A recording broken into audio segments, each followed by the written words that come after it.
Let's go to business. Business isn't fair. Now, this depends on the source, whether you're referencing accountants, whether you're referencing statistics of the government, or whether you're referencing business coaches or even business insurance agents. They were the one that shocked me. I learned in business, studying in France and in the UK for a business degree in both countries. I was told 80% of businesses fail in the first 5 years, and that's considered to be the norm. Canada uses those numbers, UK, France, they use those numbers. But in New Zealand, I was shocked to find out from a business insurance agent that actually 92% of businesses fail in the first 5 years. So not only is life not fair, but business isn't fair.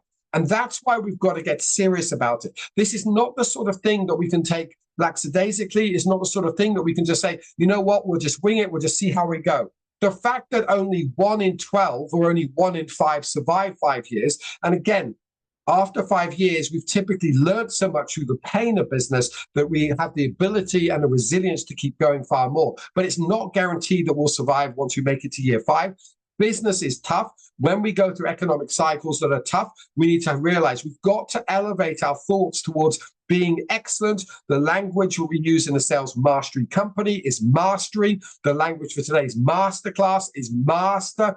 This is about us choosing to be great. Now, at the same time, let's be realistic. I'm not asking you to be perfect. I'm not perfect. You're not perfect. Despite what your favorite grandparents said to you, you're not perfect. We're not. None of us are. So let's have humility, but let's set the goals as high, because in tough economic times, excellent teams produce very good results.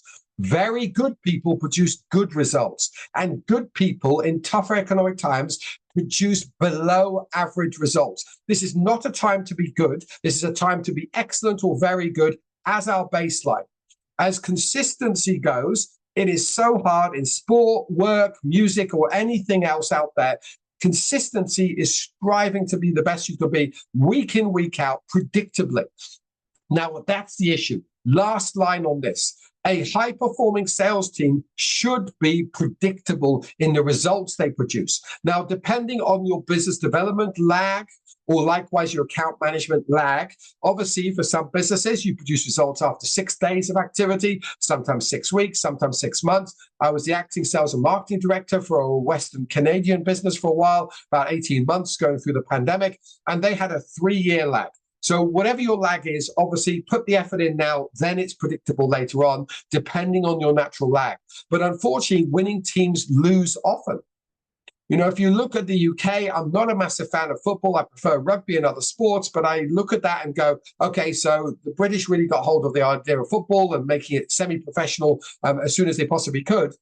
Over the last 107 years of the top division in the UK, only 2 teams in 107 years have won 50% or more of the times they've actually run to try to win the championship. So let's just stop and think about that for a moment. Over a long, long period, only 2 teams could put their hand on heart and go, I could expect success. They were expectant of receiving success. That is the rarity. And no, Sir Alex Ferguson, who's commonly heralded as a top coach and a top manager, he did not win 50% of the times that he actually entered into the race itself. So just pause and think about that. For a century, it is hard to win consistency. But again, let's look at it in the business scenario. Sales and indeed marketing are there at the front end of the business. We feed the business with purpose, because without a client, there is no business. Without profit, there is no business. Without someone paying the bills, there is no business. We feed the business. But directors and managers, in order to make the best decisions and also arguably the cheapest decisions, they need to plan long term. When it comes to recruitment and scaling and buildings and systems and software, investing in paying for help at the board level and directorship level, they want to make long-term decisions. They want to calculate these decisions, not month to month, not quarter to quarter, even year to year. They should be thinking 3 years, 5 years, 10 years into advance. But then how can they do so confidently if the sales team cannot predict with confidence and a high degree of predictability what the billable hours are going to be, what the billable products are going to be, and what the income is going to be next month or next quarter?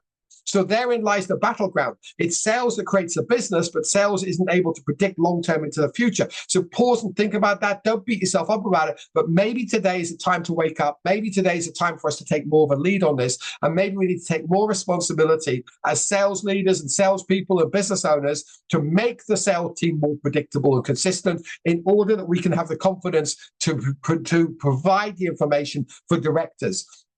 3 quotes. I could have picked 500 quotes. These are 3 quotes that I just think absolutely nail it. Robert Collier was a successful author, considered to be a bit of a leader in understanding people's psychology. He said, success is the sum of small efforts repeated. Let's just think about that word, repeated. So often when we're coaching teams around account management, they're not repeating what they know to work. They do it some months, but not the next. Some months, but not the next. That's a ridiculous statistic, but in fact, it's normal. Number 2, small disciplines repeated with consistency. So again, think about it. Small disciplines, not big disciplines, small disciplines, repeated with consistency every day.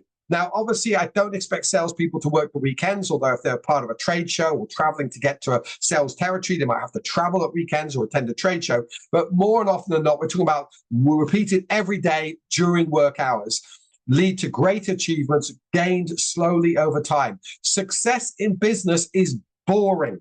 I know it's lovely to listen to a podcast of somebody who made $1 billion overnight, or to read an article about somebody who turned a multi-million-dollar business in the space of 6 months. But they stand out because they're abnormal. That's why they lure us into thinking, wow, that's amazing. It's attainable. But think about it. They wouldn't be amazing stories for us to latch onto if they didn't stand out as being different.